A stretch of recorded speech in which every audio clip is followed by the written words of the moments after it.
of work. So over to you, Chair, to take questions. Councillor Charleston.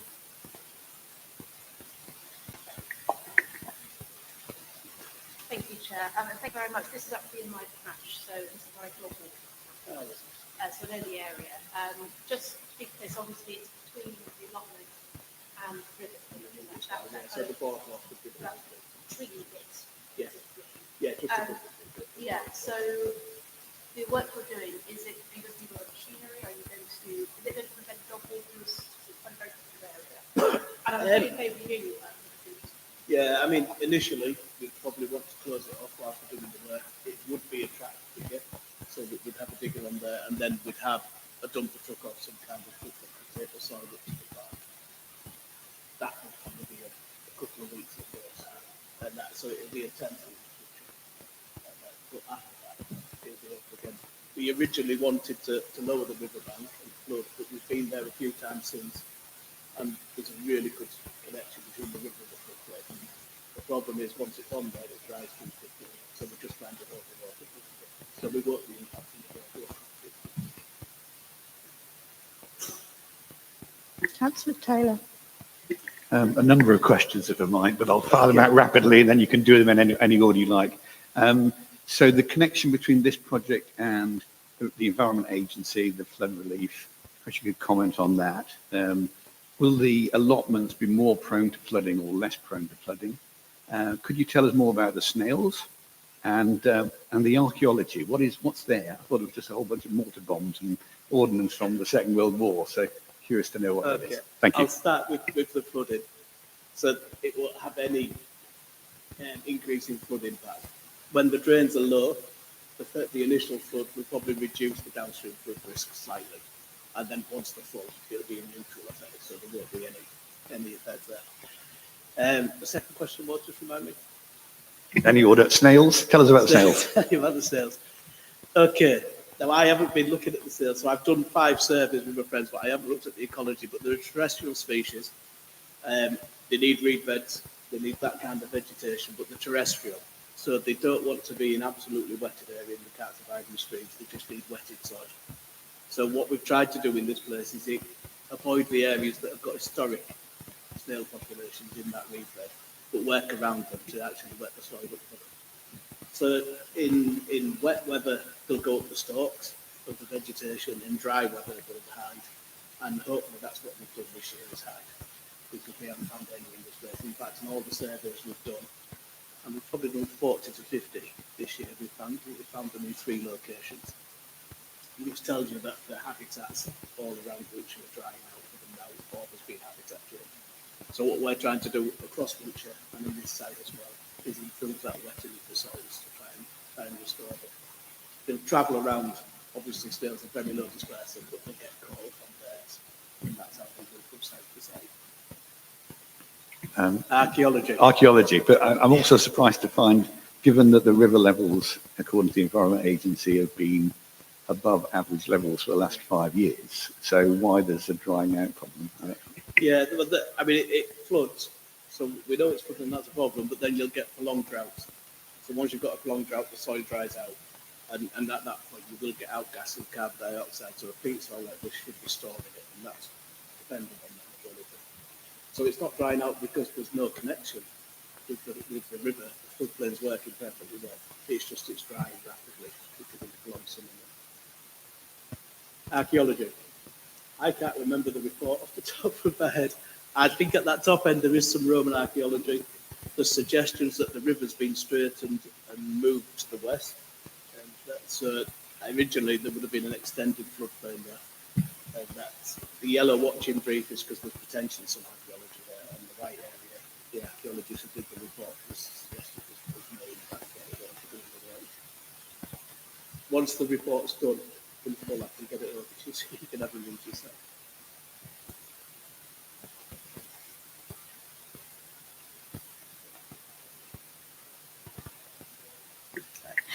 Councillor Wells.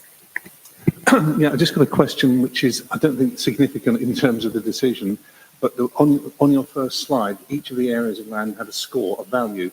I just wondered what those numbers meant, because there was a considerable variation between each plot of Yeah, land. there was. Yeah, that's because we usually work on the new biodiversity net game, which you probably all know about. So each one of them is the units. If we decided to actually degrade that site, they're the units you'd have to create somewhere else. But we're not talking of degrading them. That's just agriculturists working on the biggest. So what do the numbers mean? That's what I'm getting at, in terms of Yeah. what does it mean for that piece of land? It means that habitat value based on the B&G metrics, I couldn't tell you what's in the metrics, but it'll be habitat, it'll be vegetation, it'll be hydrology, and a mix of things that bring up the metric, including the number of the units. So 17.66 river units or wetlands units would be quite a high value. So if anybody was developing that land and putting property on it, they'd have to recreate those units somewhere else, which would be quite difficult to do. So it has relevance for other areas. It has relevance for other areas, but for nothing we're doing here. And do you use that as a measure to see whether the project has worked in reviving that area? What we'll be using for this is effectively the old water framework directive, which I think we're still working on. So at the moment, they're considered moderate or poor and declining, and we're hoping to get it up to good standard. So we think this restoration will have a positive impact and move that wetland from moderate to good. And that will be assessed in, probably annually to start with, within 5 and 10 years. And working with that committee to do that. Thank you. Okay, any other, Councillor Nettle? Not necessarily a question, but thank you very much. This is an excellent project, and thank you very much for taking interest in bringing it here. One of the things that I've tried to persuade the Environmental Agency some time ago is to put a second bridge across, I know it's not your wetlands, but across the river, because as we're finding elsewhere in the city, as people get older, they want to do a slightly shorter circular walk and not walk all the way to the leisure centre and then back out again. And I know it's all about affordability. But when you were talking about the numbers just then, I'm assuming that if a bridge was ever put, I know it's not on your area, but that's the sort of thing that if you put a bridge there, you've got to look at the top. They would be seeing considerations, yes. Yeah, I appreciate it. A bridge there would probably make the life better for the volunteers that have that along as well. Yeah. But you don't want to damage it at the same time. Not this time, yeah.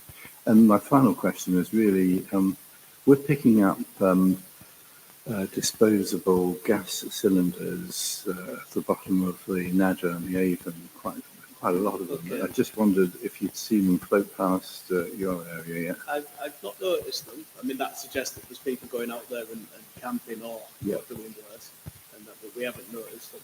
And we've got volunteers out on the rivers in lots of places. So what I can do is pass it on to the person that coordinates the volunteers and ask if they see them. I'm happy to move the recommendation if nobody else is. Thank you. Okay, so Councillor Nettle's happy to move it. Do I have a seconder? Oh, God, I'm spoiled for choice. Councillor Rideout. Do we all agree? I think it's very valuable work. Yeah? Thank you very much. Thank you, everyone. Cheers. I appreciate that. Thank you. Letter will be in the front. That's brilliant. We accept email. Thanks very much. Thank you very much. Back to you then, Mark. Thank you very much. So next on the agenda is the Poultry Cross Working Group, and this is something that I believe Councillor Suddard's put forward at a recent full council meeting. This is for councillors to form a group with an appropriate split across the parties, so that we can make sure that any works for the Poultry Cross are fully considered, and councillors are fully abreast of everything. I've put together some terms of reference, which Councillor Suddard's, although not here tonight, hopefully his Conservative colleagues will have been told that he has seen these. He is happy with them. My just recommendation is to approve the working group terms of reference, and potentially confirm which councillors are going to work on the group, if possible. So that then I can set it up. And Okay. sorry, in terms of the mix, it was 2 Lib Dems, 1 Labour, 1 Conservative and 1 independent. Are we taking those names for those posts to full council or? No, so full council have devolved this responsibility to this committee. Yeah. It'd be ideal to have those this evening, just to so we can get working. It's So you want councillor names now?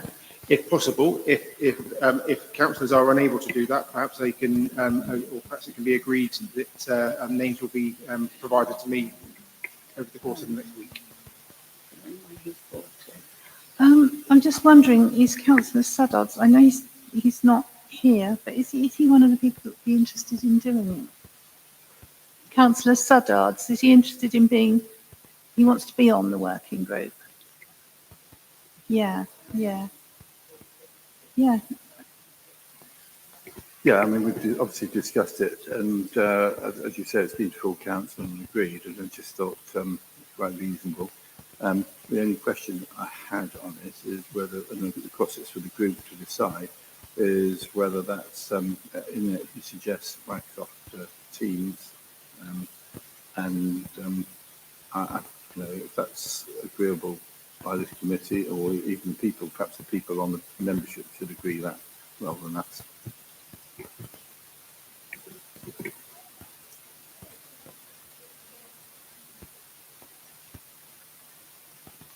Oh, no, sorry, a couple of things I think just to get my head clear with everyone else. So I think from around the room, are we saying maybe get names to mark within a week? By the end of this week even? If that's how councillors want to do it, then that's fine. If councillors haven't had a chance to discuss with their groups, and then if they can get the names to me by the end of the week, we can have that as a recommendation to agree. And then, it's just agreeing that the terms of reference as they are written. I know you've just mentioned about the Teams thing. Really, it's not for the group to decide; it's for this committee to decide. So if there's any amendments to this to the terms of reference, they must be agreed here. And I think, and that was the way I read the terms was it's an option, not the only way. Yeah. So it's to make Teams available if a group wants, but so in person and absolutely, so it's giving them the freedom of what works. Correct. Yeah. But there are any other elements within the terms of reference that councillors would like to see amended this evening, this is your opportunity to do so. Otherwise, that is what the group's terms of reference will be. The question, sorry, just my ignorance. So I can see how this is going to work between Patricia and Sven and Sam and co. I mean, how are the independents going to nominate a member for this team?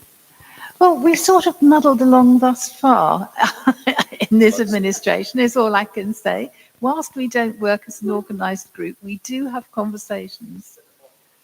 I'll talk to the other independents and see who, if anyone has a particular interest in this, which is what we did with the toilets working group, and Councillor Hock was very keen to do that, and both of us being quite busy, we were happy for him to do it. And I think we'll share things out in an amicable way. Should we have a problem, I will, of course, come back to the chairman of this committee. So it is in case of, if nobody's got any revisions to the terms of reference, then I'll be asking for you to agree those now. And then if you can, by the end of this week, provide the details. It's 2 Lib Dems, 1 Labour, 1 Conservative and 1 other councillor to me via email. That would be really useful, and then we can set up the first working group. I suspect probably in the new year now, as we edge towards Christmas.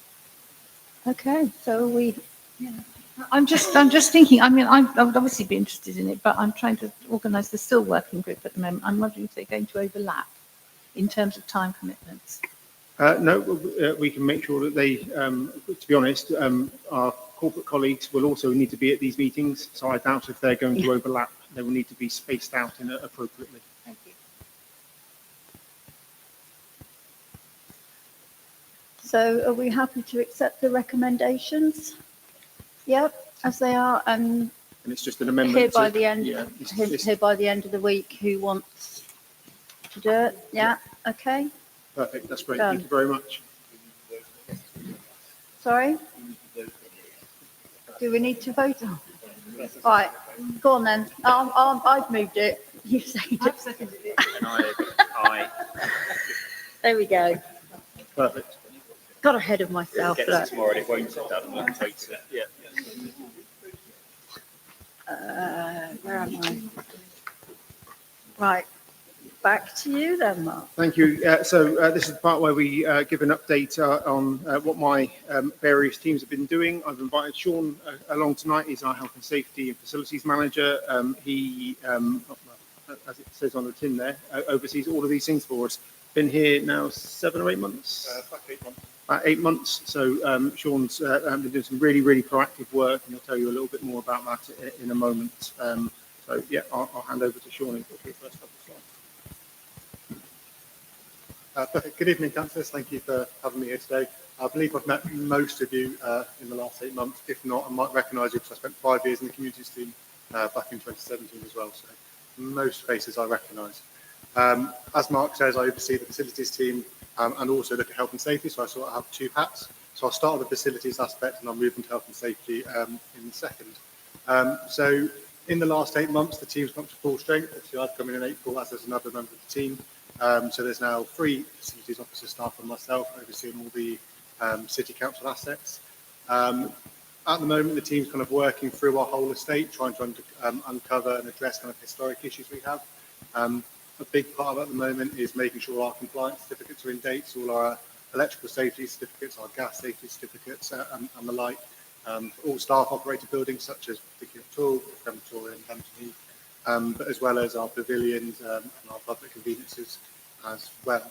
As a lot of them are kind of lapsed, and we're trying to make sure they are all up to date as they are for public facing properties.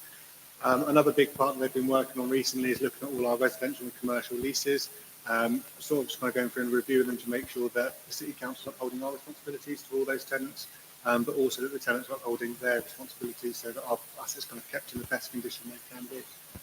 And then also going through conducting rent reviews as the leases require, just to make sure we are where we should be with all those.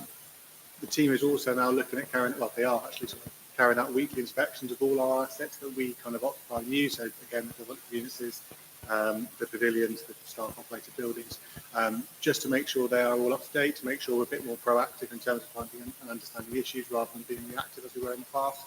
But also making sure that the contractors we use for maintenance or for cleaning are actually carrying out what they should be doing to the standards we like. In the past, maybe they weren't getting inspected and things were getting a bit more lapsed, so we're trying to be a bit more on top of them now and making sure we're visiting each site at least once a week to ensure that we are getting the best possible service and the best possible value for money.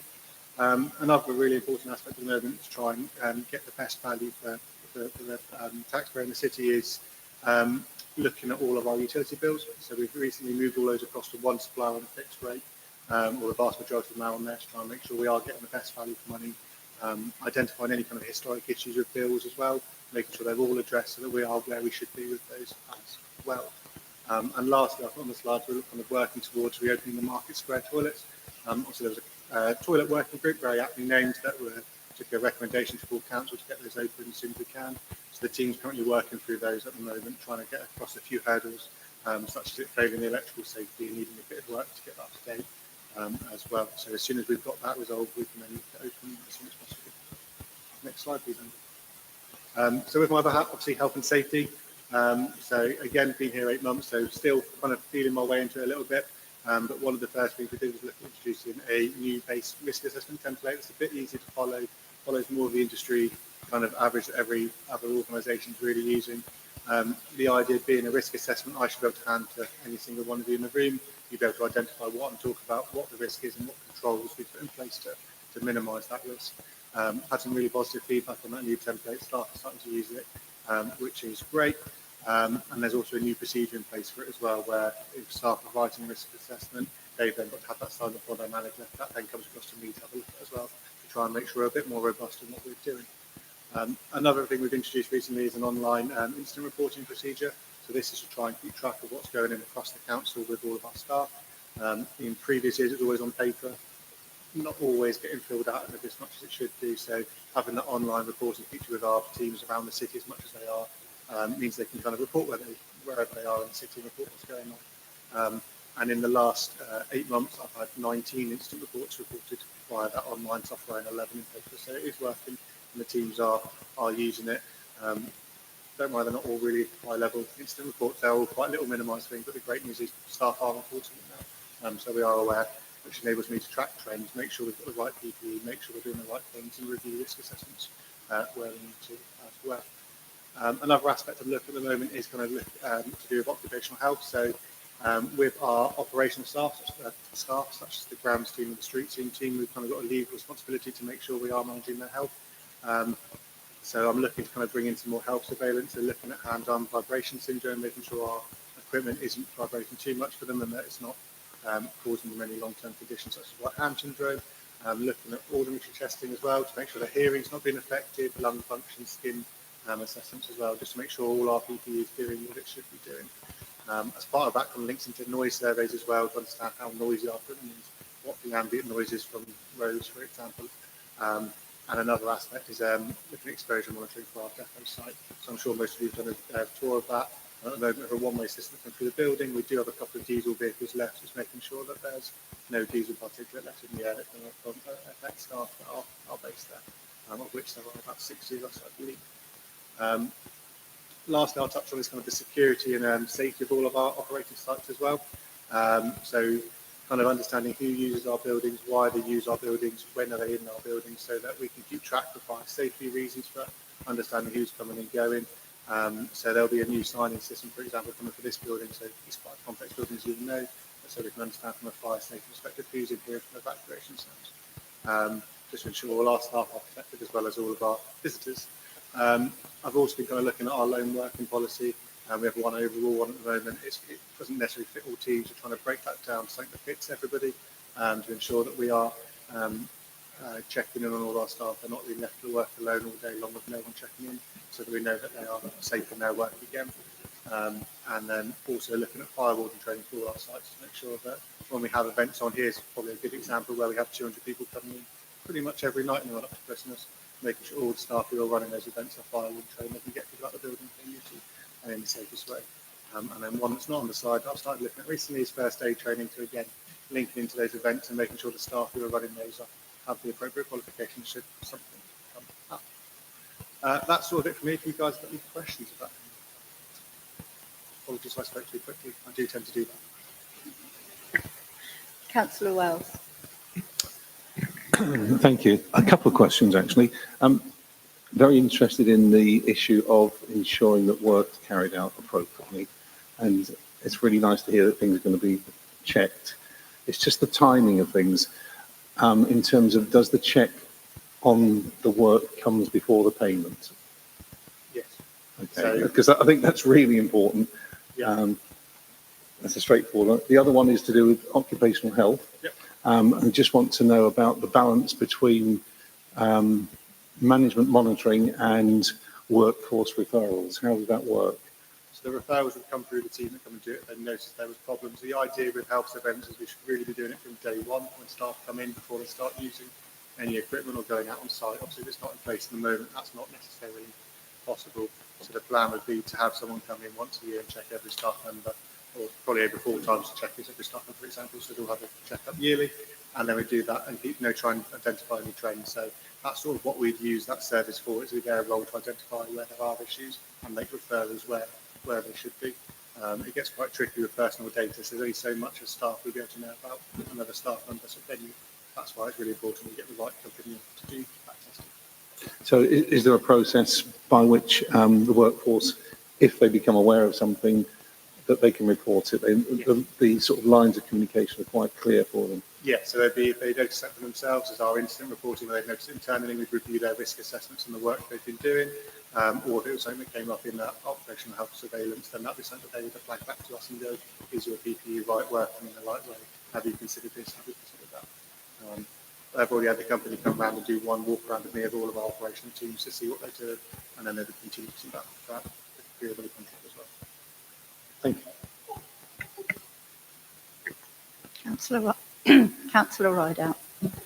I have no question as such, but just to let you know that recently there was a meeting in the Guildhall that the staff were absolutely brilliant managing the people who couldn't get in because it was too full, and the way they managed that was brilliant and really supportive. So thanks them, but I think training that I've had has really helped.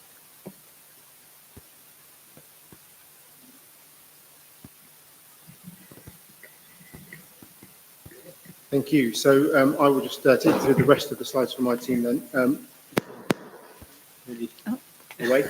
I would just say, Sean's only been here for 8 months. It's really been a game changer in terms of having somebody within the council who is dedicated to looking at health and safety. The proactive nature of what we're doing now, we're actually being, a professional organisation, and Sean's really doing a fantastic job. So,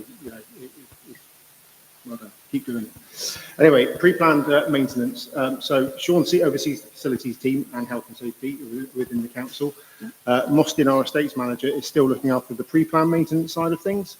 All of this year's pre-planned maintenance work is now scheduled with our contractor. So by pre-planned maintenance, this is all the proactive stuff that we do, like gutter clearances, day-to-day works, but also things that where we're planning sort of bigger pieces of work as well. Mostyn's very kindly put a table of some of the things. One of the things there, which has been on the list forever and never got round to, was the Cold Harbour Lane allotment and reinstating the drainage ditch. That was done in November. Lots of people have been asking for that for I don't know how many years. We've never had enough money. It's never quite got to the top of the pile. It got to the top of the pile. It's now being done. But as you can see, there's all sorts there that we're looking at, and this is now because this council is listened and allowed officers to be more proactive. So thank you for that. We do appreciate it. It means that things like this, hopefully in the long term, this will mean less reactive maintenance. It means that our buildings will be in a much more high standard. If you want to just go to the next slide. Again, all of this work has now been ordered and is ongoing. But it's just things making sure, servicing the sewage pumps in the Market Square toilets, getting structural reports in for the retaining wall at Tollgate Road Depot. All of these things that just we didn't have a budget to be able to do appropriately before. So just go to the next slide, please. Again, we're just getting ourselves in such a really positive place with this now. Lots of work to do. Let's not pretend, many of our assets are not in the best of condition, but we are now attacking this with some vigour and really making a difference. And hopefully, councillors, if they go around and see these sites, will see things improving year on year on year. There's a picture of the ditch there at Cold Harbour Lane for those that are interested. But it does make a difference. In our own depot, so there was a service ditch there, service pit, sorry, there, which we weren't using. It was a bit of a health and safety issue as well in terms of some of the boards weren't quite right, so we filled that in and covered that over now because we don't need it. You go to the next slide. So that's pre-planned maintenance. If I go on to CCTV then, again. No. Sorry, did you have a question? Nettle. Yeah, sure.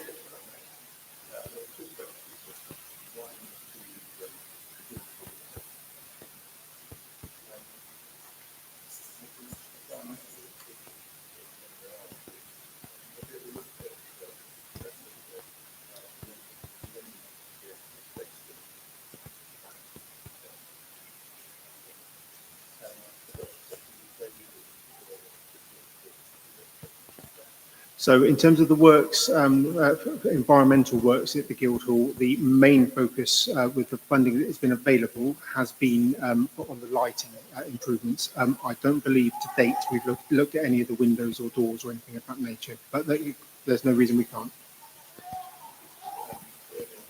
Right. There's one other. Sorry. That's okay. Yeah. Cleaning solar panels. Cleaning solar panels? Yeah. Do you clean solar panels? Yes, that is an insurance requirement. As in interesting because when people ring me up and say, "Do you want your solar panels clean?" I say, "No, I don't actually," because I I was told that you don't need to clean solar panels. So it is an insurance requirement that we clean our solar panels. We have no option but to do so. Councillor Wells. Excuse my ignorance, but what are service rainwater goods? Gutters. So it's clearing out gutters. So we're servicing the rainwater goods. So it's clearing the gutters from leaves and making sure that it doesn't all back up and go into our buildings. Yeah, you got it. Mark, can I just start? It's slightly off the subject, but I noticed that one of the things you had in there was a St Clement's churchyard wall. I used to go along there and have a look sometimes. Is it still that yard being maintained by volunteers in terms of the garden, wildlife garden? That's a very good question. I don't know off the top of my head. The last I was aware, there was a volunteer group in there that was doing it, but to be honest, I don't have a I haven't heard anything dealings. lately, so perhaps you can let me know. Presumably that is just routine checking on that wall. It's not because it's been given rise to any concern. So any surveys and things we're looking at, it would be because it's showing some sort of failure. So we're just being proactive, looking and seeing what work might need to be done. Okay, perhaps we'll have a chat about that one. Just proactive stuff. Thank you. CCTV then. As you can see, in May of this year, so we've just got a few months review. In May, we had 16 team members, 13 of which were volunteers. They committed a fantastic 378 hours to public safety. Now, you'll see year on year, there has been a slight dip over the last couple of years.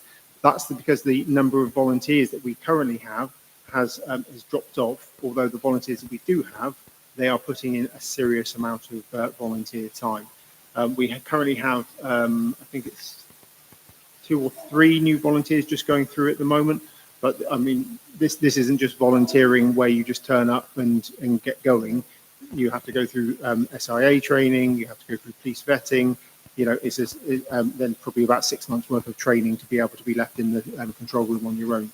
This is a serious volunteer commitment, and so it's not for everybody, and that's why it takes quite a long time to get people to come through. Again, you'll see the control room processed 27 requests to view. So request to view, just as a reminder, that's when the police or other partners request to view footage. It's usually the police, though. 70% of those requests were seized as evidence by the police. So you'll see that the work that the CCTV team are doing really is contributing to the safety and to prosecution rates within the city centre. You go on to the next slide, please. This is just some of the information for June. So again, we had slightly a new member of the volunteer team joined there. We had 17 team members dedicating over 350 hours. So again, a slight drop off in number of hours covered, but again, really, for a volunteer team, really putting in a significant number of hours across the month. Again, the team processed 25 requests to view and achieving an 80% success rate with 20 cases seized as evidence. So again, really significant power, I suppose, for the and kudos to the team for what they're doing and delivering and helping the police with their work. Move on to the next slide. We've got July. So again, we had 16 operators, which was 13 volunteers. Again, a slight drop off in terms of numbers because of the number of volunteers that we have at the moment. But again, over 63% of those cases were seized as evidence. So again, really, really impressive numbers from the team and what they're doing. Really trying to make sure that all of those really important hours are covered. The nighttime economy on a Thursday, Friday, Saturday night. Into the early hours of the morning, whenever we've got an event on in the city or a special something happening, somebody always steps forward and mans that room. So they're really doing fantastic stuff. Go on to the next slide. Good to see, again, this is just the logbook entries. So the logbook entries is basically every single time an operator notices something, they have to make a note of what they're seeing and why they're pointing a camera in a particular area, in case there's any complaints or anything along the way. On the right-hand side there, you've got the request to view and seizure rates. So you can see, from the request to view and the actual seizure rates are pretty high. So when the police come calling, we're able to deliver on that, so to help them deliver for this city. And the same there as well. So this is the hours worked per month across the team. On to the next slide, please. So. The team have been able to, or Keith Jackson, our CCTV manager, has been working on updating the cameras in the city. This is a bit of an ongoing process, one we would like to speed up. So with budget setting in process, please do note my request. Thank you. The CCTV network was, I think it was installed in 2017 by Wiltshire Council. Obviously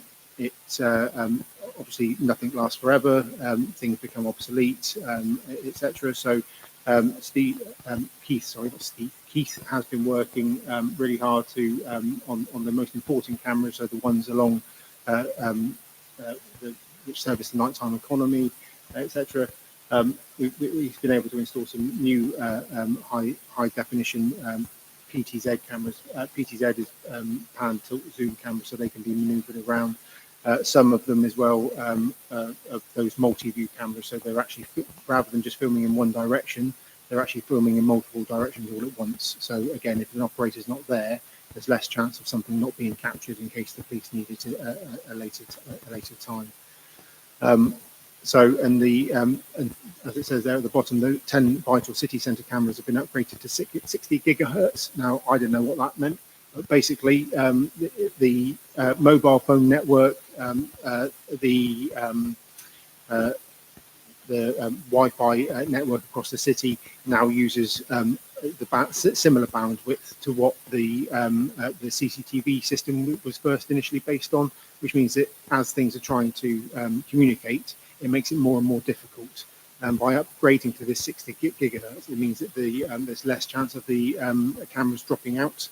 It means we have maintain a much clearer and a better line and a better connection, so no dropouts, which is really important. So just again, some it's quite small. That I'm sorry about that, but it is in the papers. There's been a number of really fantastic cases, I suppose, where the CCTV crew have actually acted, not just retrospectively looking for footage, but actually live has looked for things. So I won't read through all of these, but the first one there, breach of bell in June. So that person was located via the CCTV after a citywide alert. They were served a community protection notice and escorted out, and the team got a commendation for the coordinated response. So, and there's a whole list there, and this is just some of them. The team are constantly getting, doing this really fantastic work for the city. ESB wardens. So since May 2024, the city centre has faced persistent antisocial behaviour linked to street drinking, disorder and theft. Before May 2024, to be honest, but we've certainly had issues around this. A multi-agency response introduced a public space protection order, a PSPO, enhanced patrols delivering around 2,400 extra hours. We've got the ASB wardens as well, CCTV upgrades and ASB hotspot funding. By July of this year, 28 PSPO fines have been issued by the police, and in July alone recorded 283 incidents. With all partners now using the DISC, which is an intelligence sharing platform, information sharing and action taken is at an all-time high, strengthening enforcement and partnership effectiveness. So this is the police, this is our wardens, this is the BID, this is our local businesses, all contributing to this DISC system, so that we're all sharing an intel around the city centre all at the same time and all have access to that information, which is really important. Next slide, please. There's just some information there about the incidents that the ASB wardens, or number of incidents that the ASB wardens have been looking at. I agree. Order. Across the city. So again, you can see that the numbers there are quite significant, and they sort of peak over the summer months, and now as we go into the winter months, they do tend to drop off again. If we go on to the next slide, we've got the FPNs for breaches of the PSPO. These are the ones that are issued by the police. When it started in November 24 up to now, and you can see just the line there where we had these 28 PSPOs, FPNs for breaches of the PSPO issued. Any questions? Yeah. In terms of those ASB incidents, do you have the geography of it? Is it all in the city centre? So yes, because that's where the wardens are deployed, all of that is within the city centre. So I thought one of the ASB hotspots that we got funding for was say on the No. I thought we got Safe Streets funding for CCTV. We got some CCTV funding, but that was in the city centre as well. Almost everything, the evidence being put forward is all to do with the city centre and hotspots around there. There's not a lot elsewhere that would qualify for the funding. So all of this has been in the city centre. Councillor Nuttall. Just a thought as you were talking about new cameras. When we looked at people-friendly streets, I remember that as well. Remember that? The cameras were put in and they're still there. And so Guildhall Road, Castle Street, and Exeter Street, Catherine Street, and New Street. Because they're obviously going to be monitoring 20-mile-an-hour speed limit, it's going to be monitoring all kinds of things, and some of the things that you just mentioned. Is it Wiltshire Council that owns those? They are, yes. I believe they do still use it for monitoring some traffic as well, but I don't know where it's fed into. It's not into our CCTV network. I know we're having discussions about asset transfers, but it may be something that you have to look at the business case for that. Of course, for extra additional expenses, well, we're coming up to budget, so maybe we do. But if there is something there that we can look at, it would be very, very useful because it will give actually more control. I mean, I've said it before in meetings that one of the downside of the system is that the cameras on the roundabouts, which are on part of this, I appreciate, are still analogue, and our system is digital, if I remember correctly now. And so as soon as the suspected villains shoot to the ring road, we lose them because we don't know which way they're going because they can't be picked up. We then have to contact the police. And obviously there's a delay. There may or could be a delay in that. And it always struck me, and I've talked to every Grand Commissioner that we've had about if they got funding for that, at least we could have a connected infrastructure.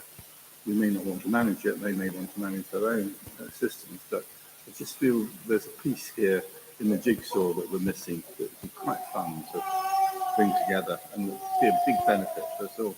I do not disagree. Thank you. Councillor Rideout. Really interesting. I went out recently with the street pastors. The connection, and as you say, about the sharing of information was incredible. And we see how many people have been arrested and how much support has been given by the CCTV operators. It would be even more if it wasn't for the communication. The CCTV operators were so good at identifying, is it right to contact the police or a security person on the door or one of the ASB wardens or indeed a street pastor. And actually they saved people from being having a connection with the police that maybe they didn't need at that time. and that was really, really impressive. And I think we could formally thank them for the work that they're doing in that way, which it's really, really good. Thank you. And again, any of you are welcome to go into the CCTV control room. If you wish to do so. I would urge you to do so on a Friday or Saturday night when it's really busy, like you've gone out with the street pastors. You will get a real sense of the fantastic work they're doing. Councillor Johnson. Certainly I'd like to echo the praise lavished on the CCTV team. And actually, I would like to suggest that maybe we could lavish that praise in the media. Maybe get some reporters in and do a story on that, and that might help with recruitment. Yep, happy to do so. Councillor Wells. Just a quick point following on from that with regard to the figures. When we look at the figures, we look at probably success in terms of the number of incidents that are reported, but in fact, the real impact might be hidden by the fact that the coverage is so good that that's a deterrent in itself from people causing trouble because they know it's going to be picked up. So this data is helpful, but it probably doesn't give a true reflection of how effective the work is. Yeah, I'd say, I know you guys are all saying that they really do a fantastic job, and the fact that most of, although we have 2 part-time paid operators, the fact that the majority of the team is run by or overseen by volunteers, we cannot understate what a fantastic job they do. Really.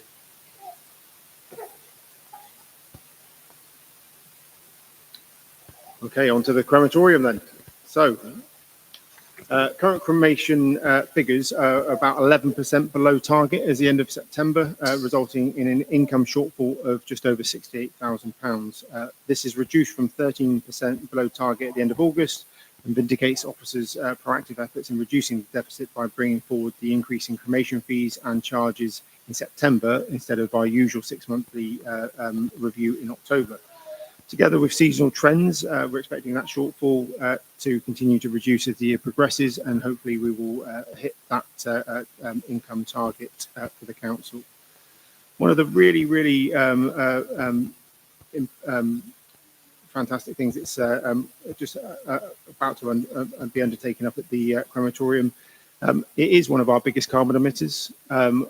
We can't get away from that. It's off the scale in terms of the rest of the council's operations, but we are just looking to do some work to improve the operational efficiency of the cremators. This means that we'll be changing the preheat configuration, which will significantly reduce the fossil fuel, improve efficiency, and lower costs. So it's good for the environment. It's also good for our budgets. So it's part of our cost improvement plan for next year. Once I've fully sort of explored how much this is going to save, that will be part of the funds that the environment team will be putting forward as savings. In terms of staff development and training, so I think we mentioned last time, but Mary completed her crematorium training technician scheme assessment, enabling her to become legally qualified to operate the cremators.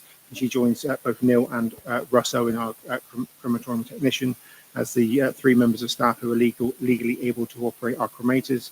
And now we've got a plan in place as well for all of the other crematorium officers to go through the training next year to offer further resilience against staff vacancies and sickness going forward. Any questions about the crematorium? Councillor Charleston.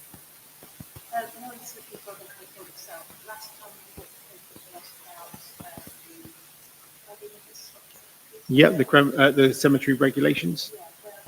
So fantastic question. So we're going to be using the Insight portal, which we did the recent budget consultation with. Neil's just going to actually be doing some training on how to use that on Thursday of this week. And then hopefully next week we'll be putting out, so this, the survey or the questions have been put together. That will go out with the proposed new regulations. We'll then have go out to consultation for 6 weeks or something, and then come back with any recommendations for altering that those regulations based on the feedback that we've got. And I'll come back to this committee in the new year. Councillor Rideout. Thank you. Direct cremations, is that having an impact on our finances? So we do some direct cremations at the crematorium, on average about 25 a month, so not huge numbers. In terms of it, is it affecting our numbers? So I think we've reached the peak now in terms of the, and if you look at all of the data from across the industry, there was a sharp rise when direct cremations first entered the market. It really did shoot up. I think it's kind of plateaued now, and so people that are choosing that route, the percentage is about the same. It's not rising anymore. So I think where we're at in terms of what we offer, we're in the right place for offering that full cremation service. I think if you wanted to go down the direct cremation route, it's not the personal service. We haven't got the infrastructure at the crematorium to be able to do that. We have explored it in the past. It's something that it's much more, it's an industrial kind of process rather than just the people-centered focus that we offer at the crematorium.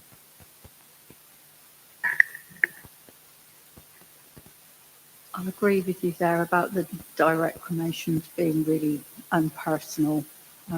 My neighbour lost her husband last year, and it was already agreed what they were doing. And the nearest one to us is Andover, would you believe? So they get taken to Andover, they get put in a storeroom, that bit gets done, and then they come back with the bars. What I would say, whilst I suppose from our own point of view, we can do direct cremations. People can come to the crematorium and do it through us. They don't have to go through a local funeral director who might organise a more traditional cremation or burial. You don't have to go through one of the pure cremation. Is it pure cremation? I don't know. One of the more big commercial ones that advertise on the telly. Whilst you can, you don't need to. If you did choose to go to Salisbury, is it cheaper to do a direct cremation than it is to have the normal formal? Yes. Okay. I mean, we did have a contract with direct cremation some years ago with the one in Salisbury before they went past. I mean, there is a model there. I think, in fairness, the manager then picked it up and saw there was an opportunity. So I think we've got a really good working relationship with all of the local funeral directors, which is why we get those sort of 25 a month that come through. Obviously, the bigger companies like Pure Cremation or whoever have got their own system and whatever they do, but the local funeral directors, they do use us, which is why we get that steady turnover of people if they want to choose that route and they still want to be cremated in Salisbury. Mm-hmm. The staff at the crematorium are absolutely brilliant. Yeah, we've got first-class staff up there as well. I know I'm biased because it's part of my team, but yeah, they are. They're really good. Anybody who has the unfortunate reason to be up there, other than going up to say hello to my team, they will always look after you up there. They're good people. Absolutely. Right. Thanks. Yeah. Okay, so the team, so obviously we're in the winter months now. Teams have shifted their focus to seasonal tasks such as hedge pruning, tree planting and leaf clearance. You'll see trees going in if you haven't around the city as part of our annual tree planting. You'll see, as I say, people out cutting the hedges. In terms of tree planting, the parks officers have placed an order for new tree stock for our supplier to prevent storage issues, because our depot, again, you guys have been up there, most of you, there's not a lot of outdoor space, so we're just doing it in small batches. The first delivery date was December the 8th. Is that today? It is today. Yeah, there you go. See, and the planting's going to commence tomorrow. With all of the trees that we've ordered being in by mid-February, so planting will go on throughout the season this time round, which is really encouraging. Go on to the next slide, please, and the one after that. Thank you. So many of the trees within our parks have now shed their leaves, which I'm sure many of you have seen, and many of you have been in touch with me to let me know. Clearance works are underway, and the teams have been successfully completed the initial phase of leaf removal in Lizzie Gardens and at Victoria Park. If you go on to the next slide, hedge maintenance is also underway, as I've said. The residential grounds team is working in the Harnham area and will continue pruning hedges across the remaining wards within the parish throughout most of the winter months. On to the next slide. New plants have been installed in the tubs located around the crematorium. We've used sustainable species in keeping with our policy, where carefully selected, which have been carefully selected to provide visual interest and structure during the winter months, also offering vibrant colour during the summer season. The football pitch at Victoria Park, which was unfortunately rendered unusable earlier in the season due to damage from the summer drought, has now been fully restored following reseeding efforts by the grounds team. The pitch is recovered and is now available for matches. The final preparations, including mowing and marking, have also been completed. And as you can see, really good stuff. Any question on parks before I go on to street scene?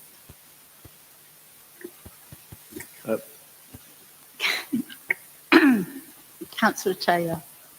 Thank you. Just one mark. The drought and the reseeding of the pitches. So lots of people have said, of my own personal lawn, you don't need to worry about it in the winter. In the summer, it dries out and then it recovers naturally. Clearly, this hasn't done. So is there an argument for watering during the summer months and up until the point where there's a hosepipe ban, or is there not? So all of that comes down to resource, to be honest, and how often it's being used during the summer months. The resource being, the team are out grass cutting, and do we want them to be out grass cutting or watering, and vice versa? But yeah, it's something that could be looked at and considered. Maybe it's quite tricky with the across the summer months trying to deploy staff to the to use to the most effective nature. But it's definitely something that could be considered. Because presumably there's been a cost involved in reseeding and whereas prevention might have been cheaper than the cure. Yeah, I don't think there's a huge amount of cost in reseeding, but you're right. It's something. I think it's watering is time consuming. That's the thing. And with only a certain amount of members staff usually during the summer months, it is even with the drought conditions, grass cutting is usually what people want to see us out doing, rather than watering.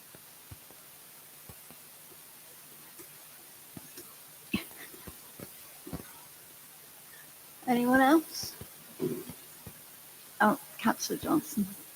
I was just going to say that you've done some fantastic work in Toppleston Red in the Folly, improving the paths there. You didn't mention on the slide, but it's brilliant and it's very, very well received in the community. So thank you for that. Yeah, I saw there was lots of positive feedback on social media about that. So always happy to help out where we can and where it's within budget. So yeah, no problem at all.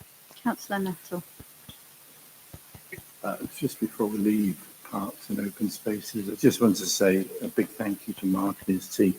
I raised at the meeting last time about the vegetation along Water Lane, and it was an amazing that it was picked up by the press. The Journal ran it, and several of the landowners' agents contacted me to say they were looking at it. Mark and his team with the Environmental Agency and lots of voluntary people have cleared a whole of that area out. So thank you. Hey, no problem at all. So it's always good to try and deliver work with you guys and deliver. So thank you for the feedback. On to street scene then. Sure. Oh, sorry. Oh, yeah. No, again, thank you for posting on your social media, or did you email? One or the other. Yeah, but thank you. Again, what I would say is when you guys feedback to either directly to the team when you see them out and about, or via email, it is really well received. It really gives everybody a boost to know that the work they're doing is noticed and it's valued. So when you can and you see good work, please do keep feeding that back. Thank you. One thing I forgot in my chairman's announcements, Pinewood Park is underway. Everyone is very excited about this. Yep, so that's another one. That's where our accessibility funding is going this year, is doing some improvements to the park at Pinewood Way. So again, hopefully really positive. We're going to have a wheelchair seesaw there, as well as some other accessible equipment as well. So yeah, fingers crossed that that'll be well received by the Oh, public. absolutely. They're all talking about it. Good. Yeah, street scene then. If we can have the next slide, please. So again, leaf clearance. Again, I know some of you guys have been in touch with areas where we hadn't got to, or where we had been, but then the leaves had done what they usually do and continue to fall over the city. As you can see, the team have been out there, really, doing their absolute best to keep our paths as clear as absolutely possible, making sure that they're as safe as possible so people aren't going to slip. On the occasions where members of the council have, or members of the public have come to the street scene team with a particular area where they've had a high concern, they have tried to prioritise that, and then hopefully you have noticed that as well when you've come with your requests. Go on to the next slide, please. So we've had a few issues with tents and encampments over the city, and the team, just as a reminder, continue to work really closely with the police, Wiltshire Council's Rough Sleepers team, and also our own CCTV team, with a focus on removing any litter, or any drug paraphernalia, and cleaning the tents once individuals have been housed. But we only go in once the Rough Sleepers team have given us the thumbs up that we're okay to do so. Key areas for that over the last few months have been the Arts Centre, where there was a problem. It seems now to have moved to Culver Street Car Park because it's sort of the winter months and it's offers more protection. But there was also problems in Lizzie Gardens and Churchill Gardens as well over the summer months. So I don't think it's ever going to go away, because unfortunately homelessness is on the rise again in this country.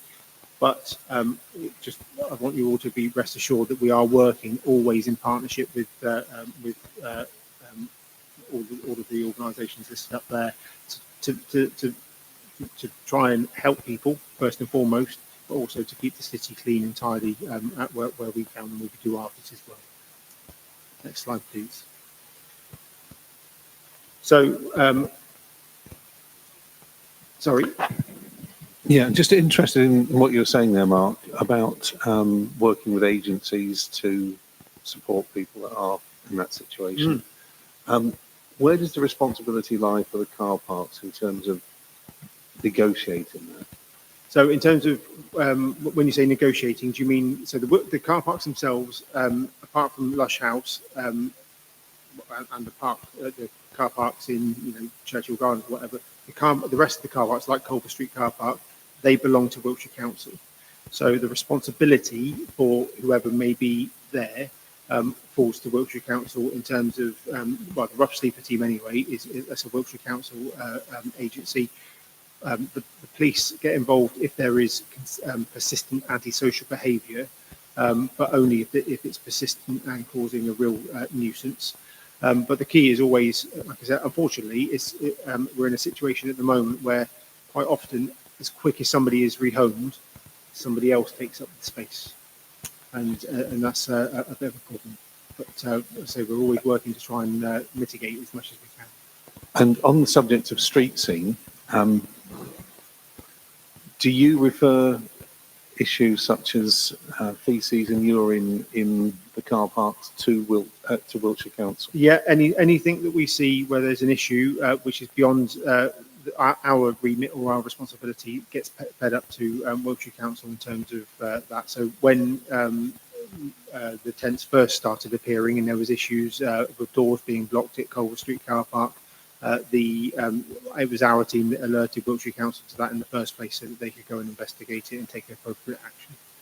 And what's the response rate like from requests from City Council to Wiltshire Council for that? Yeah, so Wiltshire Council, again, is all to do with budgets, isn't it? Everybody's only got infinite resource. But in general, we've got a really good working relationship with Wiltshire Council officers, and they do. So I think there was a deep clean again recently in Culver Street car park that was overseen and paid for by Wiltshire Council. But unfortunately, when you've got homeless people there, yeah. it's you clean it up once, and then the next day or within a week, it's looking in a similar state. So the key thing is for the Rough Sleeper team to continue working with anybody that finds themselves in that situation. Unfortunately, some people don't want to be rehoused. Some people have been rehoused, but then find themselves back out again after a short time. It's a process, unfortunately, and it's just trying to always to find the best solution. That wasn't particularly the issue. It was more to do with, as I say, feces and urine, which probably needs to be cleaned up quite rapidly.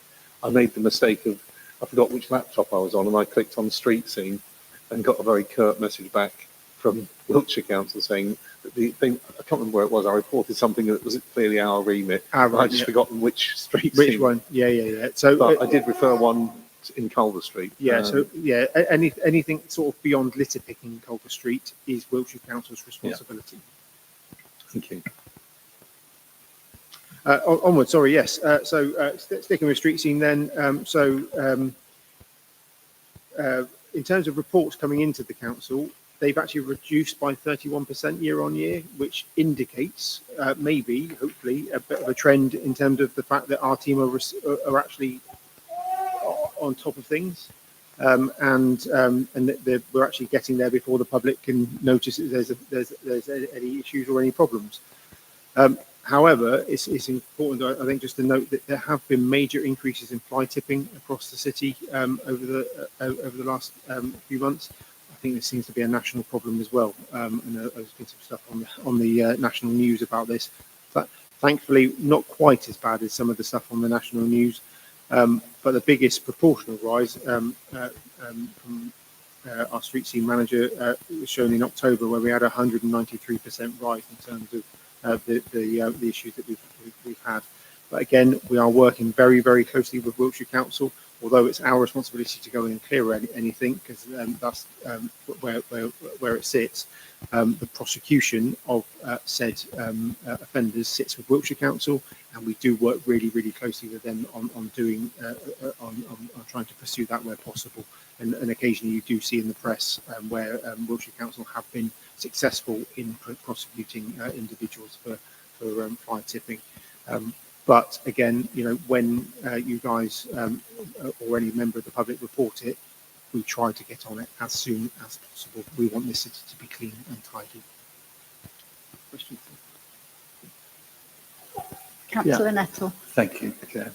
I think there is a piece in here that says that when businesses change, which when it comes to our planning, we should keep an eye on where, if it's a change of use, because we're seeing quite a lot of, and I wouldn't call it fly tipping, because they've probably been advised to dump the rubbish there. That's the taxi rank on Canal Street, New Canal Street. But it is causing a problem. And of course, the litter bins were designed for the premises around there at the time of what they were servicing.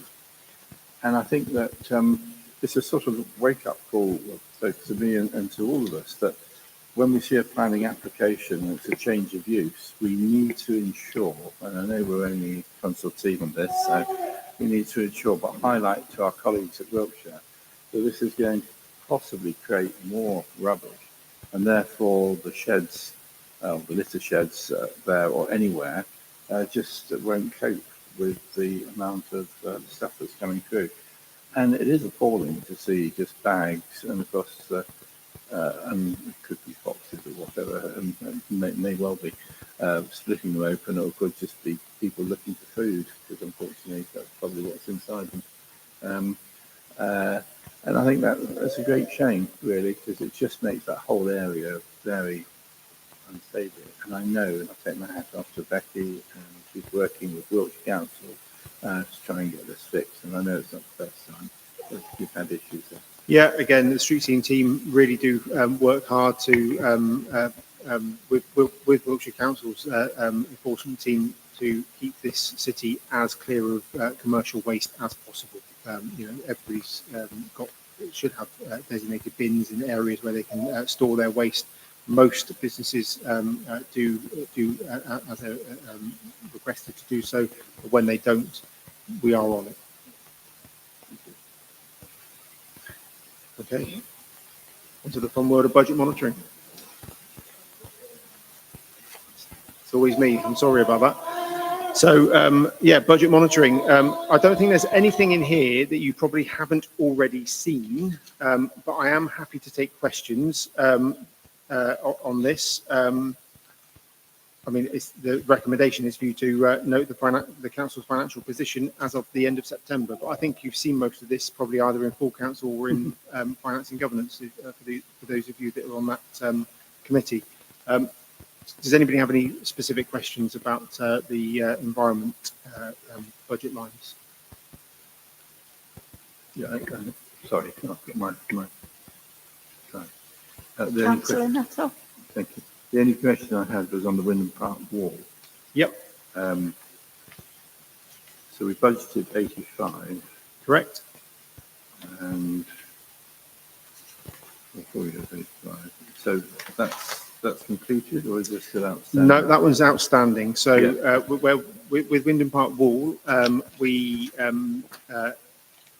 initially went to Wiltshire Council to ask to demolish it because it was in not a great state. Wiltshire Council, well, there was a lot of residents that were not happy with that, and so Wiltshire Council said no, go away and try again. We held a very knowledgeable local resident stepped in and assisted us in finding a solution in terms of underpinning the wall. We then consulted on that and had a lot of residents in here again, and all the residents were on board. That's gone back to Wiltshire Council Planning. It was going through the planning system, and they asked for a tree report or tree survey, which has now been completed, and it's now back with Wiltshire Council again. I'm hoping with a thumbs up that we can carry on and do the work in the new year. I think the date, it was sometime in January that Wiltshire Council was supposed to come back with it. I'm not anticipating any residents complaining or with the solution. It was very positive on the evening when we, I think, had about 50 or 60 residents in the banqueting hall again. So yeah, I'm hopeful that we can now move forward and get that section of the wall restored. The other two parts of the wall are in the budget, hopefully. Well, it was in the medium-term financial plan, so unless councils take it out, then we will continue with that in subsequent years. I think, Chair, my question, thanks for that, that's really good detail. I suppose I was concerned that if the delays from Wiltshire Council, which I know come, you said we hope to get back in January, and it could be weather, of course, that interferes. If we don't spend that money, will that get carried over to the next financial year, or will you lose it? So I will have to put in a request to carry that forward. I'd be very disappointed if it wasn't.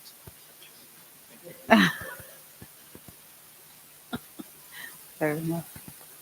Any more questions for Mark, or are we all happy? Happy? Happy. Do you need to vote on that recommendation? Are we voting on the record? We are, aren't we? Okay. I'm happy to move it. You're happy to second it? Okay. And we're all happy. Yeah, there you go. We're all happy. Good stuff. Still with me, I'm afraid. Still with you. A little while back, Councillor Rideout requested that we have a look at our allotments and create a strategy about how we might look after them and take them forward. By doing so, it also made me realise that we needed some more detailed policies around our both keeping of bees and also our livestock in all the regulations and things that that are required around those. When I say livestock, I mean chickens, nothing else other than that. Hopefully, you guys have had a chance to have a read of the draft policy, the draft strategy and the draft policies that I put together. I've shared these with Councillor Rideout, and who was happy with what had been put forward. It met all of her requests and concerns about what we weren't quite doing up to spec up to now. So I'm happy to take any questions, but if there aren't any, then it's on to the recommendations. Okay. Any questions for Mark? Councillor Taylor. Just one. Have we run this by any external groups as yet or not? So I haven't formally consulted on this. We can do, but no, I haven't formally consulted. I don't know whether you've shared it, Councillor. Yeah, I've shared it with the Allotments and Gardens Association of Salisbury, and you did run it by the allotment. Yeah, so the allotment the National Allotment Association have seen it, yes, but locally, no, I've not shared it, apart from Councillor Rideout sharing it. Councillor Rideout. And can I just say again, it's this whole thing of this council becoming much more professional in its approach. I mean, all this came out of what happened last year when we were merrily putting into something illegal. And from that, working with Mark, it's formalising and making something that affects thousands of people. I know it's only 700 allotments, but it's only his families there. It's thousands of people. And it now looks, hopefully, with your approval, professional in a way that it didn't before.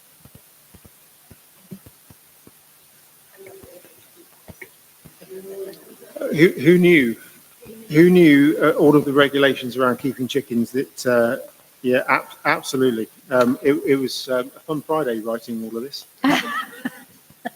So yeah, if you don't mind looking at the recommendations there, which is to approve the draft allotment strategy and associated policies.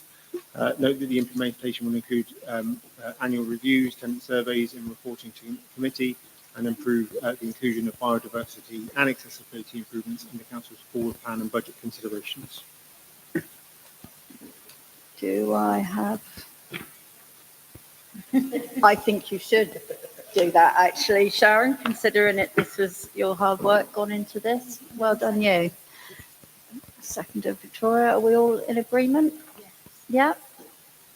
And you'd like to go on, Councillor Wells? Just one question. Just remind me, like, there's a cycle for review of policies. When will this policy be reviewed? 3 years? Yes, I think it is 3 years. I would have to check with my corporate colleagues because they're doing a piece of work at the moment around the frequency that policies are reviewed. There are different categories of policy. I'm looking at Andy nodding. So I don't know whether this is one of the 3-year ones or one of the 5-year ones, but I don't know which one this is yet, but there's 3 categories. Yeah, okay, so yeah. I think 3 years is probably the right one. So there'll be some policies that should be looked at annually, but 3 years sounds right. But I will get that triple check by corporate who know more about such things. Than Councillor Nettle. Does it say on it already?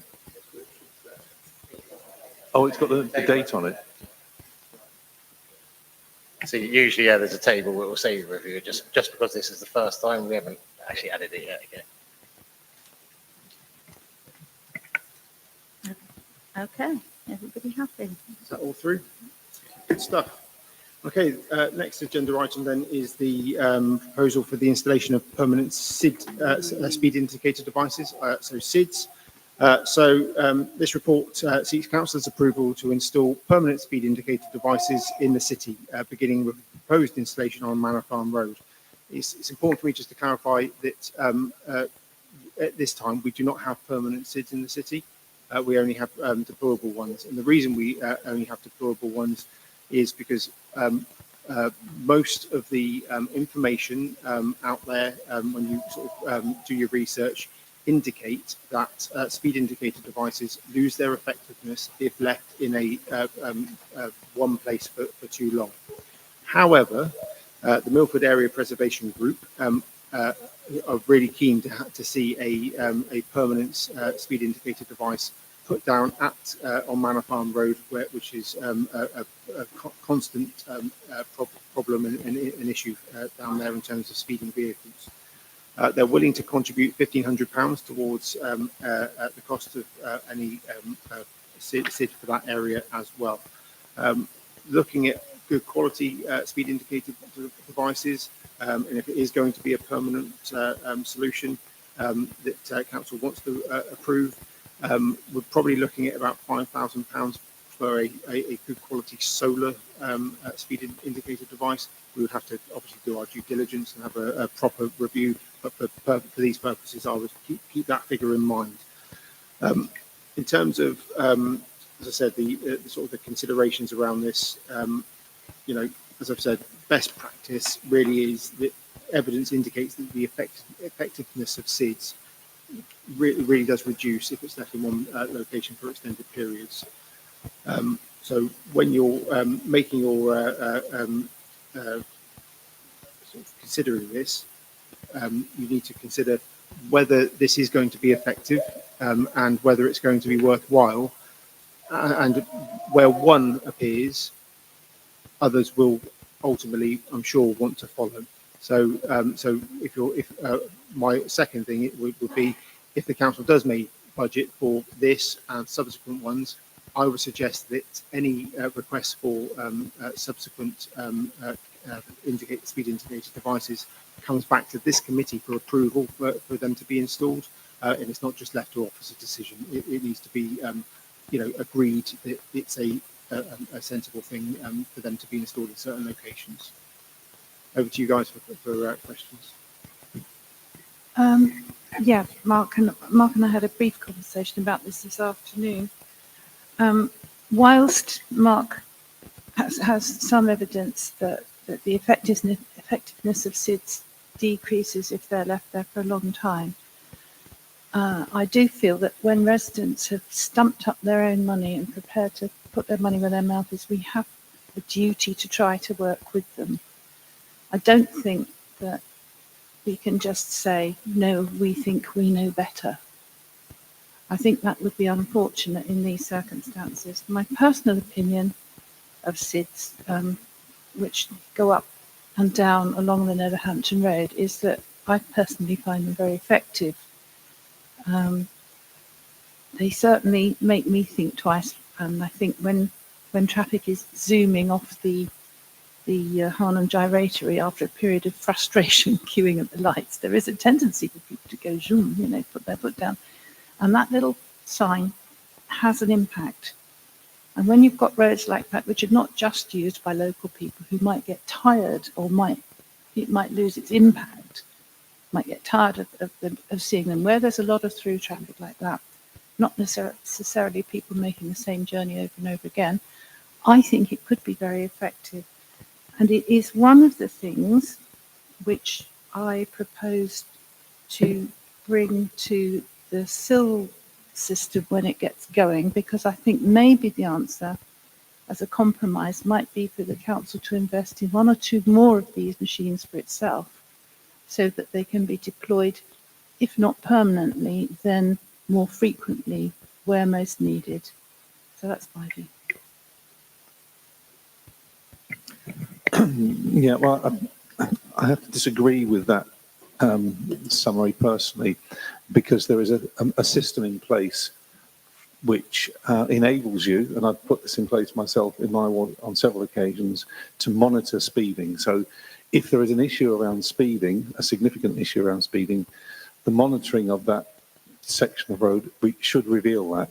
In most cases, what it reveals, in my experience, and it's about 3 or 4 goes I've had at it, the average speed is often below 33 miles per hour on the stretch of road that speeding is evident, and the danger is that you get 1 or 2 people who drive excessively fast through that stretch, but not enough to warrant having some permanent measures such as road calming or speed cameras.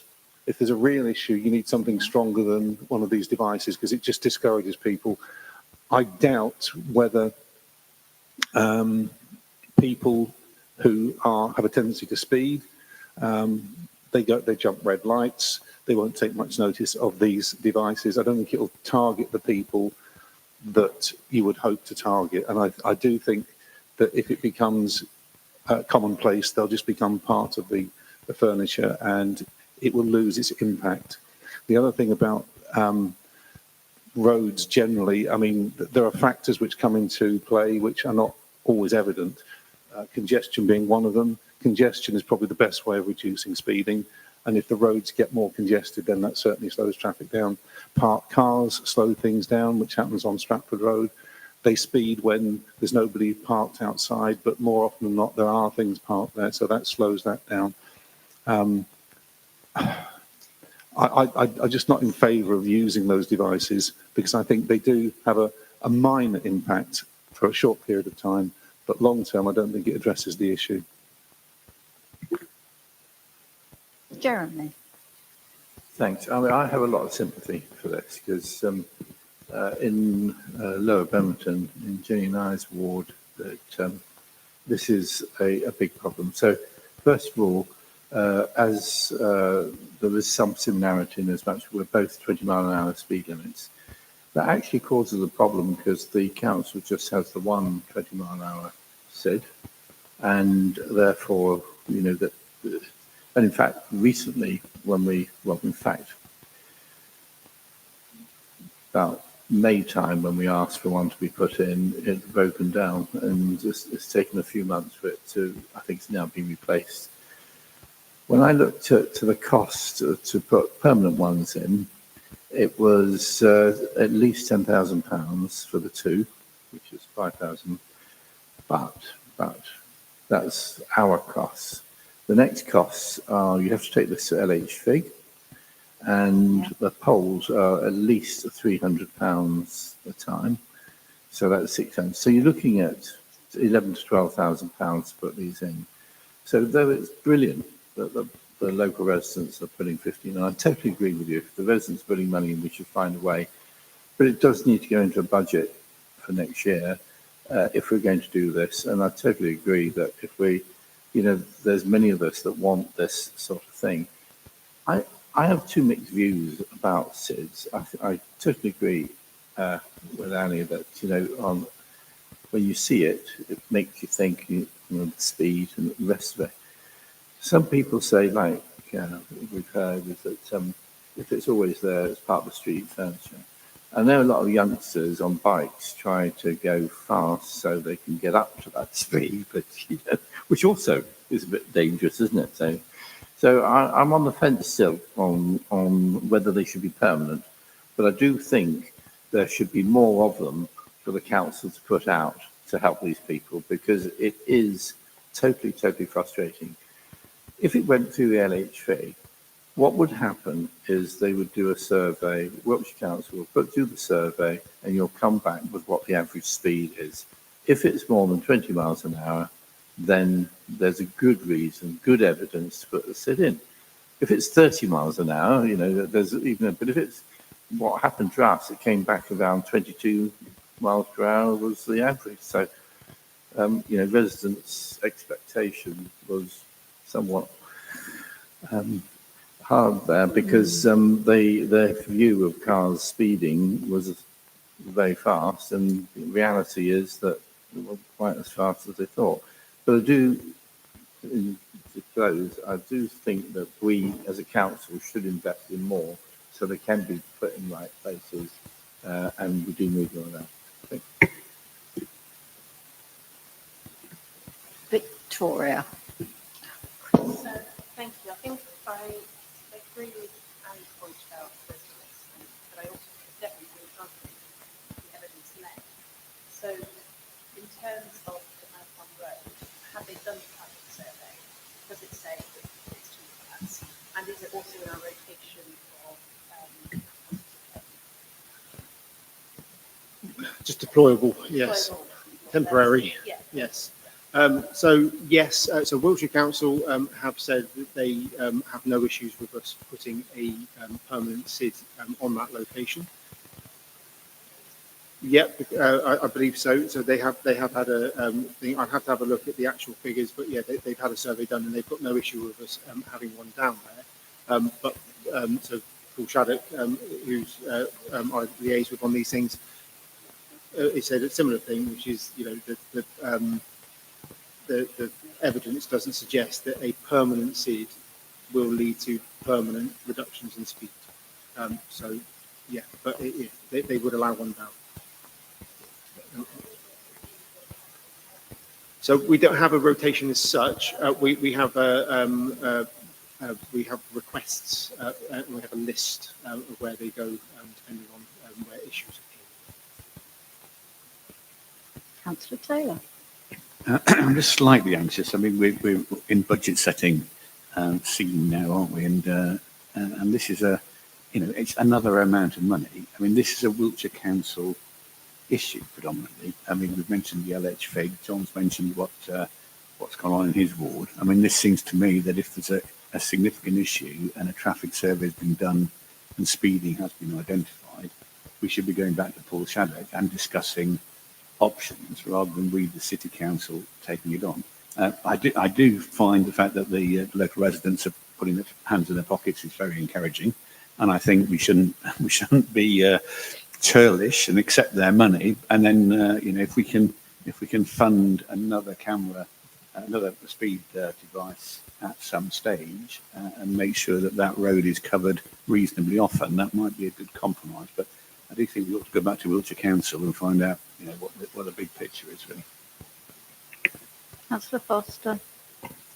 Thank you.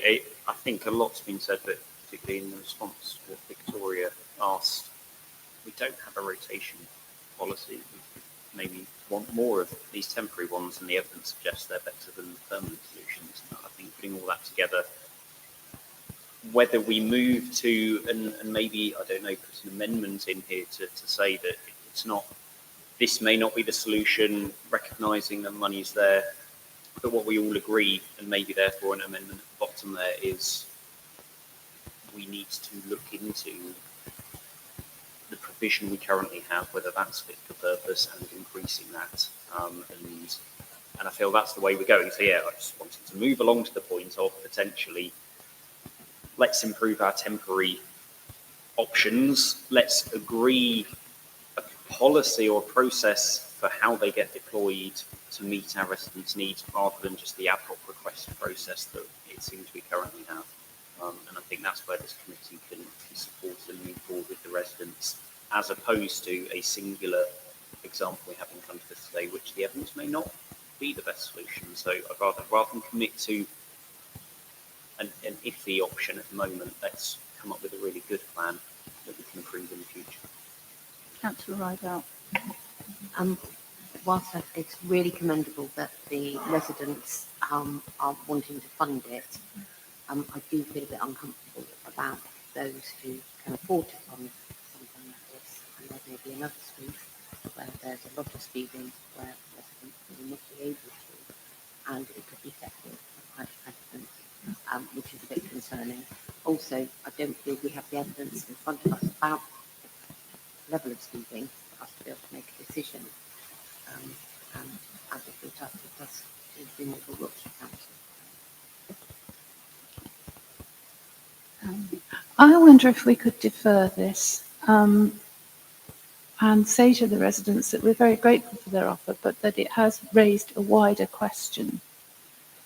And although one might well argue that the provision of SIDS is not one of our basic responsibilities as an authority, I do think that this is something that could provide citywide benefit, which might usefully be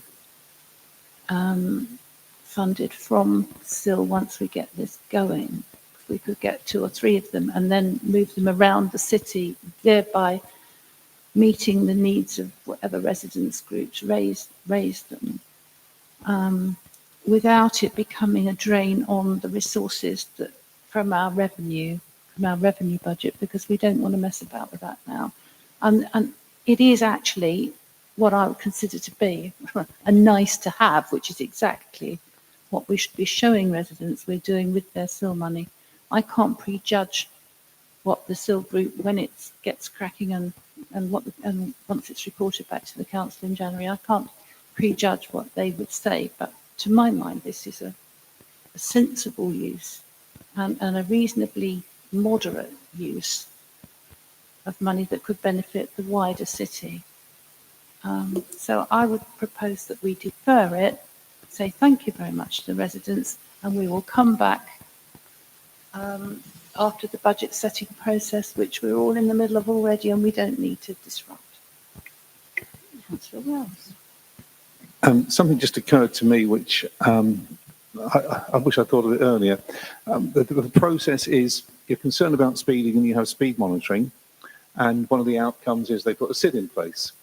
Has it ever been considered that you leave the speed monitoring in after the SID's been put in place to see if there's an impact on it, and then monitor it again after it's taken away to see if there is actually a difference made? Then we've got some statistical data to say whether it works or not.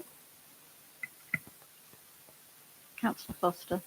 I feel rather than defer, we would like to draw a line this evening, but in the future way. I feel by deferring we'll come back to this conversation without any more information in front of us. So I think I see reject not as a harsh word, but as a this evening, defer, reject.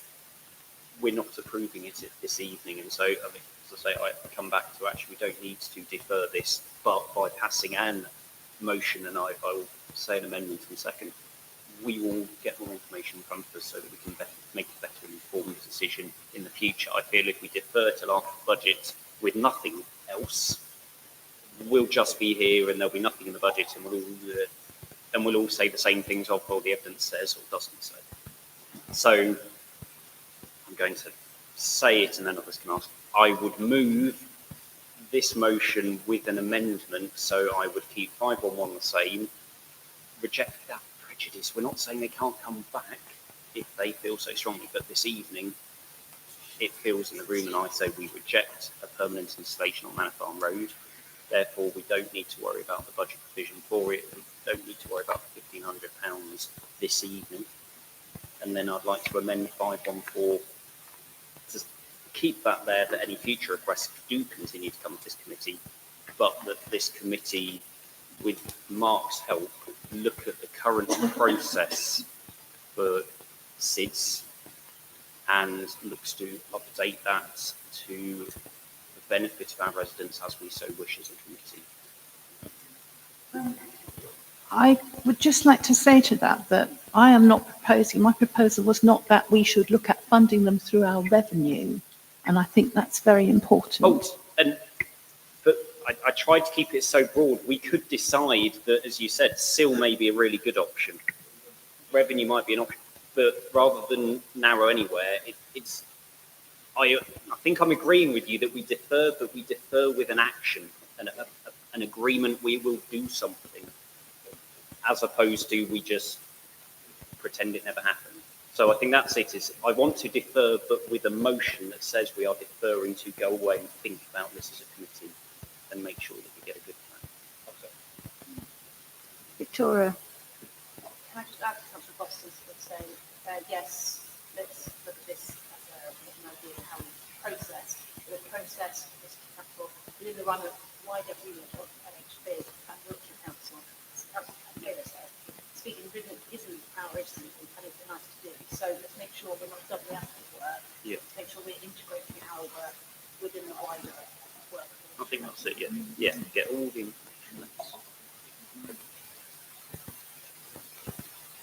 Well, I can see your point, but let's face it, LHB haven't got any money. We all know that. We all know how many schemes are piling up in a logjam there already. I mean, I take your point that it is their job, but there's no guarantee it'll get done if you take that view. So the point is, if the process is you've got to get the survey, and the survey has to say, yes, we can we be more nimble than that, or are we developing up the process? I'm not saying we don't fund some new everything ourselves, but having a process in place that says 4 out of 6 go on this 12-month rotation, devices road, whatever, and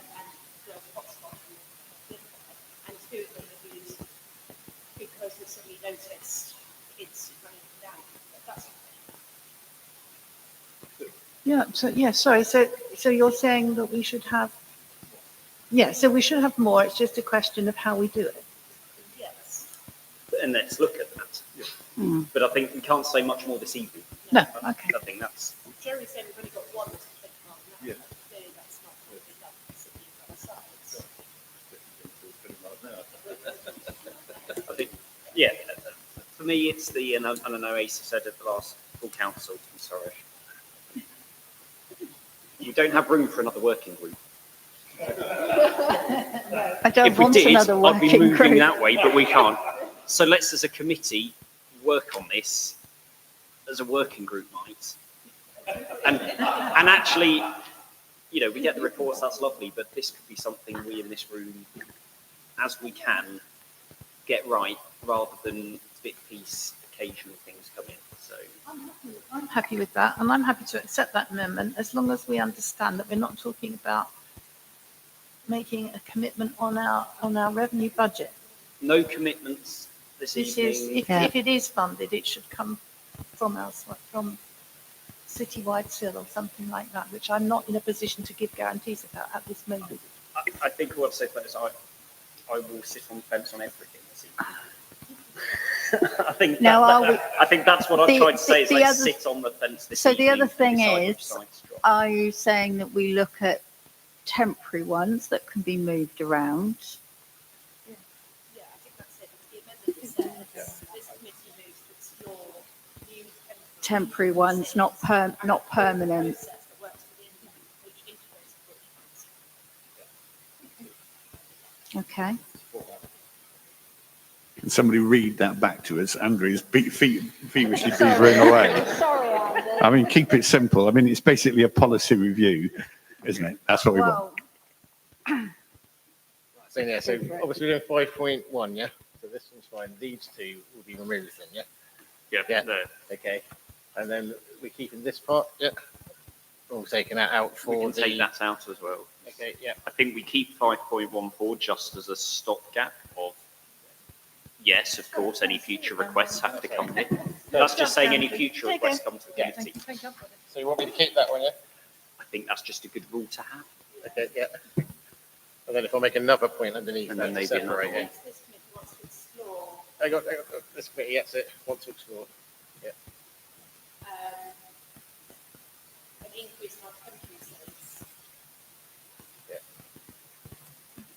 And the process around their deployment, which is integrated in the education.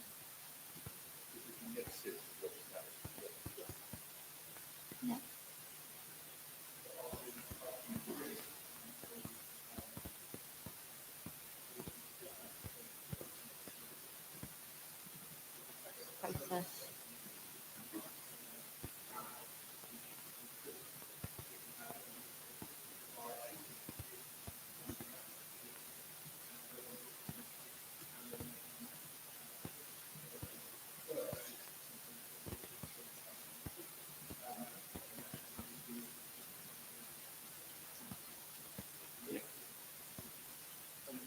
Yeah, I'm happy with that. Sorry. It is an Councillor important Neville. fact because the SIDS we have are fairly basic ones and just do the Yeah. signal. I mean, if we look at this seriously, and which we're going to, obviously, I mean, there are SIDS that capture number plate recognition, have got number plate recognition cameras on them. And you then change the game plan that you've got proof of speeding. And I know we're not an authority that can fine those drivers that do that, but it is evidence, and it's and maybe there's a way of deterring. It's a deterrent, basically. Yeah. Are you happy with that, Mark?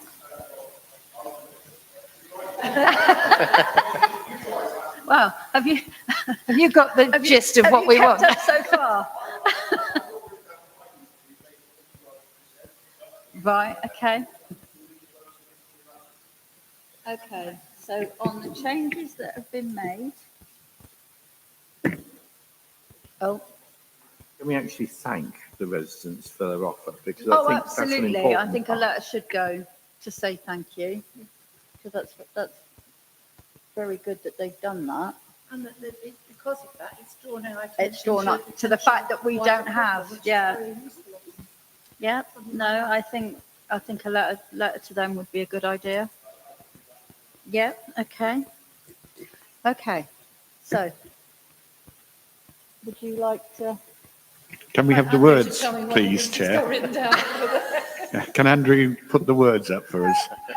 Is it the And committee then we'll wants see to, what we're actually Yeah. voting on. I'll just check this, Victoria. Sorry. So it was the committee wants to explore the process of using temporary SIDS. Is that correct? And the deployment within Wiltshire Council, was it? Alongside, that was it.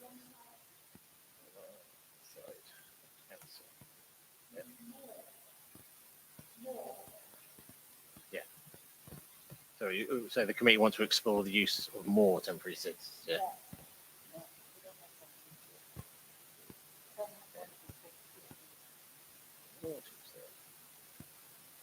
So the committee wants to explore the use of more temporary SIDS, and they're working alongside Wiltshire Council. Sorry, what was that part?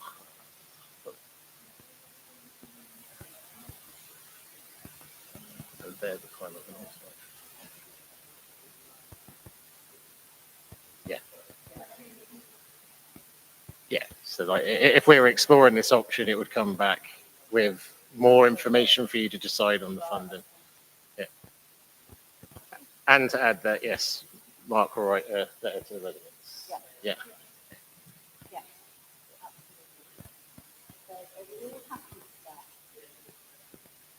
Yeah. I mean, we are effectively using Salisbury City Council taxpayers' money to do the job of Wiltshire Council here. So I think it's brilliant and it's good for our local residents, and having these temporary things has been really helpful, and getting another one or so and reviewing the policy is great. But let's be careful we don't run away and start spending money where we shouldn't. It's a Wiltshire Council problem.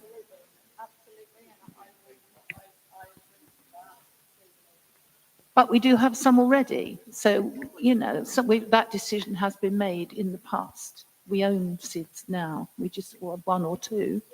Yes. And so we're not changing the council's policy here. That is what we're doing. We're asking Mark to review the policy. And if he comes back and says, let's get 4, 5, 6, then we'll, this as a committee, we'll be voting on whether that's a good idea or not. So This we is are why I reviewing don't want the to make policy. it part of our base budget.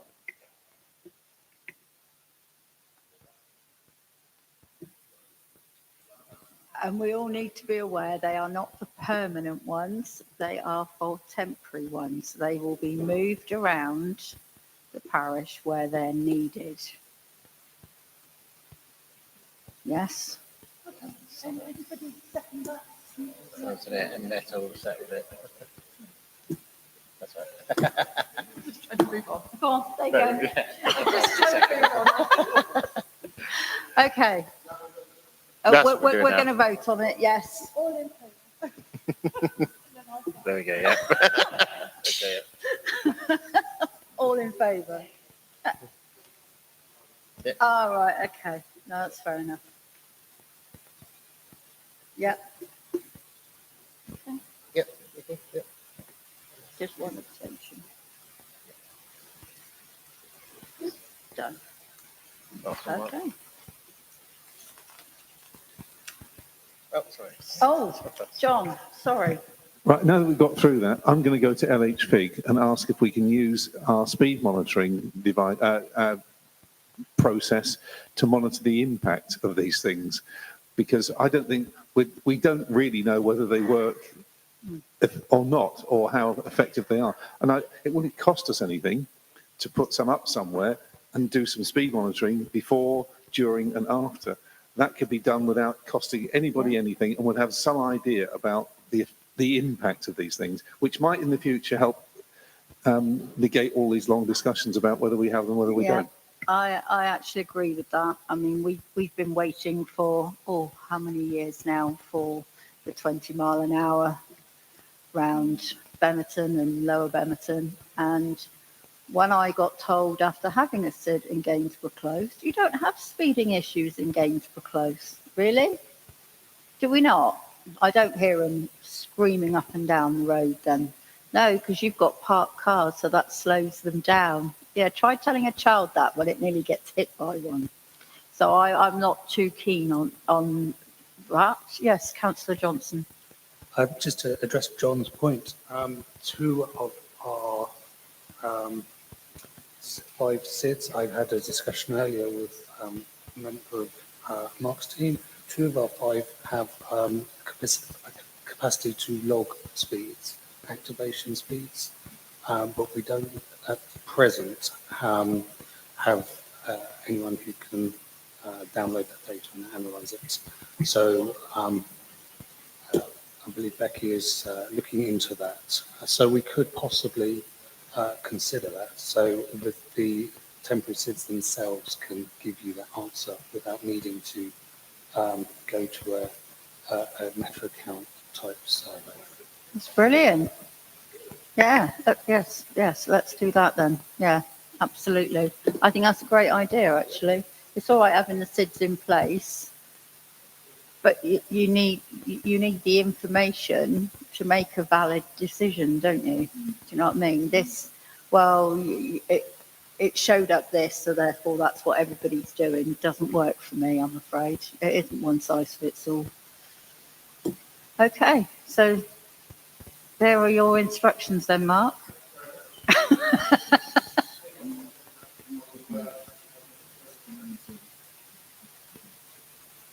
Oh, yes, would you like to do that, Annie? You can do that, Annie. Is that I'll the let last you. thing? Yes, that's the last thing. Can I just say, Councillor Wells will not be a member of this committee after this evening. Sorry, Mark. I would like to place on record my having worked with him as his vice chairman for 4 years after the elections in May.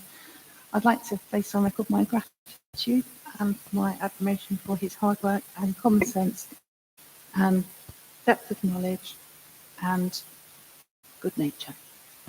So thank you. Thank you very much, John. I will say you gave me big boots to fill. So now coming behind John means I've got to work hard. Right, and we all got excited there. It's not the end. Oh, It's the last one. sorry, Annie. It's not the end. Sorry. Transport strategy. Yeah, so the absolute final thing, the Salisbury transport strategy is something that councillors have asked to be kept abreast on. It's been scheduled by Wiltshire Council for the 16th of January. The Salisbury transport strategy, as you may well know, is undergoing a major review. It's going to be looking at better walking and cycling routes, improved access to the city centre, smarter traffic management and collaborative working with national highways. So that's on the 16th of January. I don't know if it's an officer or whether it's a councillor invite as well. Have any of you had invites? Yes, have you all had your, yeah. everybody? Yeah? Great. If there's anybody that hasn't had an invite that wishes to do so, let me know and I will forward it on to you. Can I just ask you a question? Is this strategy something that's now being drawn up, or is this part of a consultative process? No, well, that's what I'm just wondering about that. I am just wondering about that. I believe it's a briefing, but we will find out. Yeah.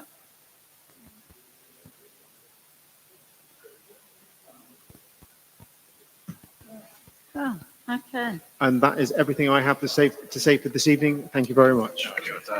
Now it's my turn. Right, I call this meeting closed. Thank you very much, guys.